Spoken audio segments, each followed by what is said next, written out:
आता लढायला खंबीर झालो. आता लढायला खूप बळ आणि शक्ती मिळाली. राजांचा आशीर्वाद आहे. आणि खरंच हे सरकार जर राजाला मानत असलं, माझ्या छत्रपती शिवरायांना मानत असलं, तर आता शिवरायांच्या विचारावर चालणाऱ्या मराठ्यांना सुद्धा आता त्रास देणार नाही. आता आज सिद्ध होईल की छत्रपती शिवरायांच्या विचाराने चालणारे सरकार जर असेल तर मराठ्यांच्या मागण्याची अंमलबजावणी करील आणि मराठ्यांना आंदोलनापासून रोखणार नाही. मी त्याच रायगडाची, त्याच शिवनेरी गडाची, छत्रपती शिवरायांच्या पवित्र भूमीची माती लावून तिकडे चाललोय. शांततेत करणार. आता सरकार आहे का नाही छत्रपतींच्या विचाराचं हे आता सिद्ध होईल. आता परिणामाची चिंता नाही तरी भेट नाही. मी आता तरी गोरगरिबांसाठी घ्यायला तयार आहे. पण आता लक्षात येईल छत्रपतींच्या विचारांनी जर सरकार चालतंय तर छत्रपतीच्या विचारानं चालणाऱ्या मराठ्यांवरती गोळ्या घालतंय का, आंदोलन करू देतंय का नाही. विश्रामगृहाच्या 4 पायऱ्या चढणं तुम्हाला मुश्किल झालं होतं. तुम्हाला तुमच्या सहकार्याने उचलून धरून नेलं होतं. तुम्ही इकडल्या शेकडो पायऱ्या ज्या आहेत त्या चढल्या आणि एक वेगळी ऊर्जा तुमच्यात बघायला मिळाली. मला दुर्गराज रायगडावरती सुद्धा गेलं ना, मला ऑटोमॅटिक चालता येत. आता ते लोकांना काही वाटेल त्याच्याशी मला नाही देणे विचारा.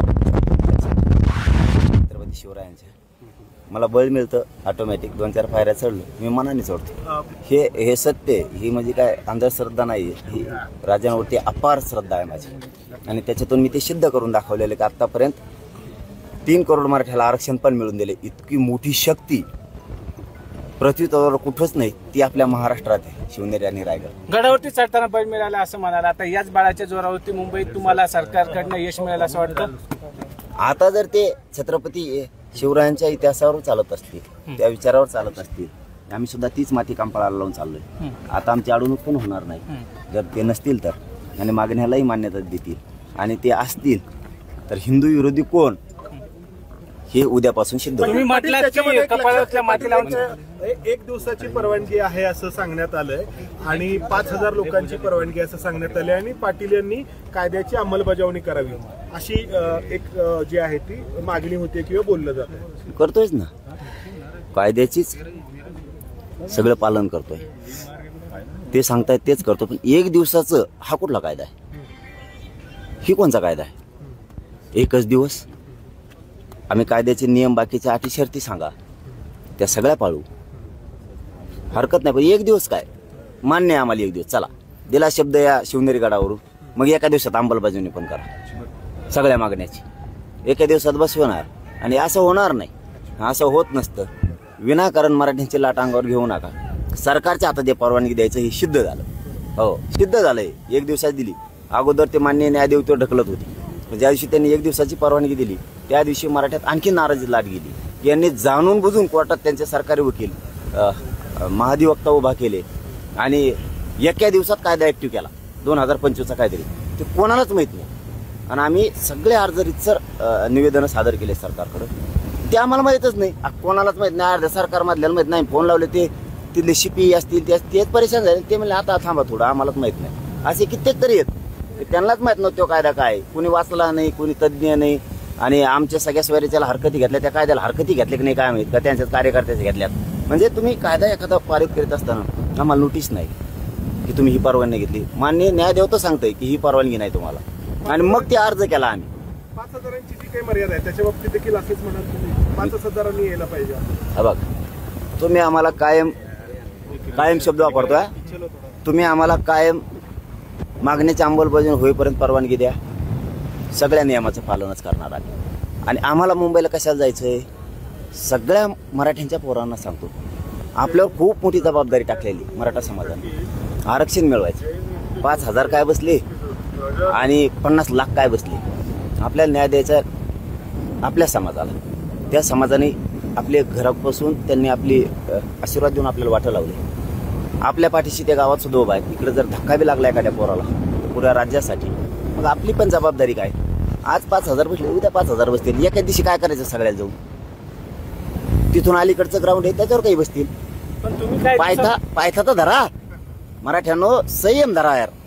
संयम धरायचा, शांत राहायचं. डोकं चालून 2 वर्षात न मिळणार आरक्षण दिलंय. थोडं डोकं चालवायचं. तुम्ही जर आडमुठी भूमिका घेता तर तुमच्यामुळं समाजाचं वाटोळं होऊ नये. परत समाज म्हणून काय आडमरपणा केला त्याच्यामुळं ना आपण बरोबर साधू. तुम्ही फक्त शांत राहा. हा, काय तुम्हीच आझाद मैदानाला गेले तरच आरक्षण मिळणार आहे, नाही गेले तर मिळणार नाही असं पुढे. जिथून असेल तिथून तुम्ही मुंबईतच आहेत ना, यायला किती वेळ लागेल तुम्हाला? आणि मागची टीम यायला सज्जच आहे ना. नुसतं एखाद्या पोराला हाणू द्या, तर त्यांनी परवानगी तर नाकूड द्या. परवानग्या नाकारल्या, नाही बसू दिलं, पाठीमागचा समाज यायला तयार आहे. तुम्ही मागणी केली आहे का मुंबई जाम करा तुम्ही काय मुदतवाढीची मागणी केली आहे का तुम्ही? आमचे न्यायालयात बांधव होतील ना, गेले असतील. आपण न्यायालयात नाहीच हे विषय. हे विषय सरकारच्या हातात. न्यायालयात तरी काय असेल त्यांना ताप देते दोघंची वय, यांचे धंदे हे नाही करायचे सरकारने. तर हे मान्य न्यायदेवताला पुढे घालतात कामा धामाचे. गणपती उत्सवाचं कारण देऊन तुम्हाला आंदोलन मागे घेण्याचं आवाहन केलं जाते. नेते याच्यावरती दादा, गणपतीचा संबंध काय? आम्ही हिंदू धर्मातले राहू, आम्हीच बसतो. आता देवाच्या आडून जायचं का? त्यांच्या आडला पाहिजे का आता तुम्हाला? आम्ही असंच म्हणायचं मग. आता आमच्यावर गणपती दिवशीच हल्ला केला तेव्हा नाही की हिंदूचा गणपती दिसला तुम्हाला? आमच्या महिलाला रक्ताच्या थाळ्यात टाकलं त्या टायमाला गणपती नाही दिसला. आम्ही करायला लागलो कीच. आम्ही काय अडथळा करायला होतो? आमच्या काय बंदूक आहेत का? आझाद मैदान कुठं, मिरवू नका कुठं, आम्हाला एक रस्ता द्या ना. पण तरी आम्ही कायद्याचं सगळे पालन करायला तयार आहेत ना. आणखीन काय पाहिजे तुम्हाला? सगळं आम्ही टप्प्याटप्प्याने जाऊ. पहिल्या दिवशी 5,000 गेलेले लोक उठून येतील, पुन्हा 5,000 जातील. आम्ही सांगू आमच्या पोरांना, आणि पोरांनाही सांगतो. ते जर 5,000ला या म्हणत असले तर आपण 5,000 जाऊ. बाकीच्याने दुसऱ्या ग्राउंडला बसा. नसता गावाकडे जा. आणि 29ला फडणवीसला सांगतो की फडणवीस साहेब, आमचे लोक 29ला मला वाटा लावायला आलेत, माघारी जाणार आहेत. तुम्ही कमी टेन्शन घेता? तुम्ही काही दिवसापूर्वी मुंबई जाम करा असं म्हणत होता सरकार पाटील काल म्हणाले होते. त्रास दिला तर जर बोललेलो मी प्रत्येक वेळेस. तुम्ही जर आम्हाला त्रास दिला तर तुम्हाला घरात लेकरू पण मराठ्यात झोपलेला नाही दिसणार. शब्द ध्यानात ठेवा, शिवनेरी गडावर आहे. मराठ्याचं लेकरू माया माऊली तर नाही दिसणार. लेकरूही तुम्हाला महाराष्ट्रात दिसणार नाही, अख्ख्या मुंबईत दिसतील.